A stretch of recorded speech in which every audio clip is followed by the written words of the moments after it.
Hello everyone, আমি চলে এসেছি একটা হেলদি ব্রেকফাস্ট করব। বাচ্চারা এবং বড়রা সবাই খেতে পারবে।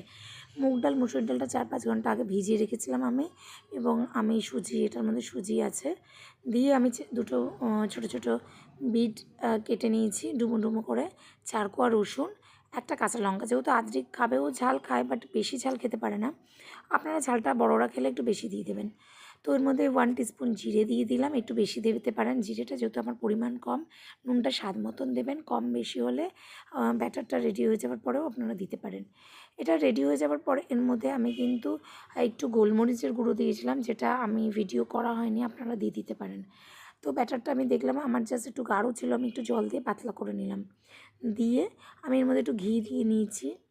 নিয়ে আপনারা এটা সাদা তেল বা সর্ষের তেল দিয়েও করতে পারেন। আলতো আলতো করে জাস্ট আমি একটু ঘুরিয়ে নেব। ঘুরিয়ে তাওয়াটা গরম হওয়ার পরেই আপনারা ঘিটা দেবেন, নাহলে কিন্তু লেগে যাবে তলায়। তো এটা দেওয়া হয়ে গেছে। এবার আমি ওপর থেকে একটু ঘি ছড়িয়ে দিচ্ছি। দেখুন, সকালে ব্রেকফাস্টের জন্য খুবই ভালো, অনেকক্ষণ পেটটা ভর্তি রাখে, আপনারা বিকেলবেলাও খেতে পারেন। আমি চিজ গ্রেট করে দিয়েছি, আশা করি আদ্রিকের ভীষণ পছন্দ হবে। আগেও করে দিয়েছিলাম, ওর ভীষণ পছন্দের এটা, এবং রিয়াংশিও খেয়েছে, বলছে মাম্মা ভীষণ টেস্টি। এরকম সুন্দর সুন্দর রেসিপি দেখার জন্য আমার চ্যানেলটাকে লাইক করুন।